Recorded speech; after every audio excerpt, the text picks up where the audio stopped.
Everyone, welcome to the Art of Gaming YouTube channel. I'm J. Al Thomas, and this is Hero Siege Season 9. In this video, we're diving into the top changes and essential improvements that make this not just a more playable game, but an entirely different game experience altogether.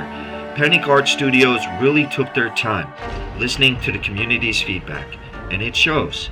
It feels like an entire expansion has been added to the game. Stay tuned.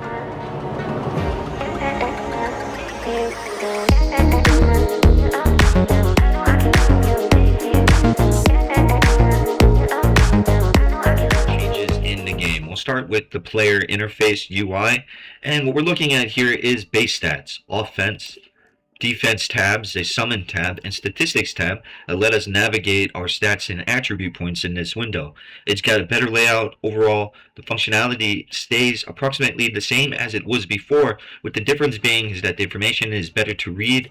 They added some highlights to the lettering for you, and it lets you scroll and navigate the information you're looking for more proficiently. The Incarnation Tree is a vital progression system in Hero Siege that was implemented as of Season 8 that benefits every archetype in the game, including melee, casters, and tanks. It allows you to unlock powerful new abilities and boost your overall skill damage and increase any stat or attribute to maximize your character's potential. Mastering this tree is essential for crafting endgame strategies and gaining a massive competitive advantage in-game. The way you earn points is after you've reached character level 100 in-game, any additional levels you would have gained will be translated into hero levels. I'm hero level 29, so I have 29 hero levels I can allocate to this tree. The hero levels are cumulative, and there is no maximum to the amount of hero levels and points that you can earn in-game. So whatever you're capable of is as many points as you can earn, you can allocate to this tree. This is going to be vital for endgame progression and our overall enjoyment of the game. This is a big improvement. We are looking at the Ether Tree. This was implemented as of Season 8 as well in Hero Siege. And to earn points for the Ether Tree in Hero Siege, which acts as your mechanics and farming upgrade wheel alongside your character's Incarnation Tree, you need to focus on specific endgame progressions. Completing Orange Progress Quests. The primary way to earn Ether points is by completing Orange Quests, Ether Tree Progress Quests that appear in your quest log. These quests are given sequentially across different difficulties. You will start receiving them once you reach Hell Difficulty 1 and Hell Difficulty 1 to 5, which just requires defeating Act bosses to progress like Mevius. Once you finish all the progression in Hell, you will continue earning points by completing the subsequent progression quest in an Inferno difficulty. This will increase everything from your chances to find Chaos Towers, increasing your magic find rates. There's going to be a lot of advantage to this as far as the Ruby Gardens, where magic find increases to certain monsters, increasing the amount of monsters that appear inside dungeons.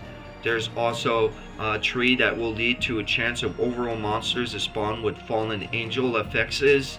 You could even have a chance to increase a spawn of the Shadow Realm on your maps. This is a really fun tree to utilize, and this could really help you hone and specialize and focus specific runs so you can get a desirable outcome as far as your Chaos Towers or Magic Find chance if you're looking for something in game, such as a Realm of Angels, monsters to spawn with a Fallen Angel affix, all the way to even a Call to War, which increases a chance to spawn an internal battlefield on your maps. This is essential with your Incarnation Tree to get the most advantage out of your runs. So take your time. We're looking at the new and improved loot filter system. It has been completely recreated and much more organized than the previous version that we had. It was difficult to read, difficult to navigate and interact with. See, the loot filter system in Hero Siege lets you customize exactly which gear drops and appears on your map. By setting your preferences, you can hide lower tier clutters and highlight specific item types, rarities, or stats that you want to accumulate. This creates a highly organized, optimal farming experience so you could only see the loot that matters to your build. Stay tuned. In the near future, I will make a video, an in-depth guide to show you all the settings and options that you have in a loot filter system. We are at the crafting bench in Hero Siege, and this is a new user interface settings and options that they recreated for us for the crafting bench. It essentially has all the same functionality as it did before, only it is more organized now in categories, and it highlights the items that we have materials for it we're capable of crafting. Instead of dragging and dropping items being the sole means of us crafting before and the only way we can interact with the crafting table, now we can simply select an item that we have materials for and we want to craft, and we can craft it, and we can choose the number that we'd like to craft of an item, or we can simply craft singular items simply by just clicking the tab here on the window. We don't have to drag and allocate materials to the window anymore. This saves us time. It's much more efficient. It's much more proficient because it's precise, and we get the materials we're looking for. We're able to craft on the go and not have to sort through many windows of a singular tab with a drop down window to figure out what our materials were, and if we in fact had enough materials to craft the item. Now it's just done with a simple click of the mouse and or your controller, and you don't have to drag and drop items in the window. I think this is a major UI interface improvement, and essentially all menus and settings have been improved in the game to include additional descriptions and information to be easier to navigate. All of this information before was here in bits and pieces, but it is now more inclusive and includes much more information and is easier to read than it was before, including the runes. The runes tab now that we have allows us to sort through runes specifically and to see the required items to build it. For crafting window, we can see all the tarots that we can collect potentially and all the craftable items in the game. We can learn anything we want about a material here, and it tells you about the material and what is required to craft an item. The jewel crafting window is simplified and it's given its own category and window. This makes it much more easier to navigate than it was previously. All these tabs were jumbled into a singular tab before, and it was very disorganized. It was a disarray of information. Now we can simply go to any of these tabs and sort them in any way we want and view any of these categories of items simply. It's much easier to navigate. This is a big improvement to the game as far as its menus and UI interfaces for the journal are concerned. It includes everything, including our relics and augments that we could view. Each of these windows are really an improvement to the game. Imagine all these windows in a singular tab that you had to scroll before. So I really appreciate this implementation in the game. Seems like Panic Art Studios was listening to the feedback of the community and did something about it this time around. In addition to Season 8 of Hero Siege, when you purchased a playable character from the shop, depending on the character archetype, the class that you chose in your playthrough with, you get a free skin for your character, such as I have here currently equipped to the Samurai.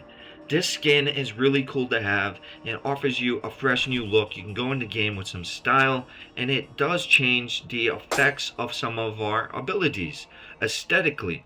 So we get some abilities that are a bit more flashy in game. So if you have a playable character you purchase from the shop, make sure to check your inventory for that skin in game. This is a new feature of the season, something they did to compensate some of their community for the workings that they did with patching and the implementations to the game, for all the changes and the inconvenience that it may have caused. They've given away some skins to those of you who have some characters you purchased from the shop. Ladies and gentlemen, that wraps up the most essential updates for Hero Siege. From the completely overhauled user UI and the loot filter systems to the deep dive changes in stats, attributes, the Incarnation Tree, and the Ether Tree, it's clear this is a brand new, improved game. Don't forget to claim your additional free skin for playable characters purchased in the item shop. Thank you so much for watching, liking, and subscribing. Your support means everything. Stay tuned. I look forward to seeing you all in the next video.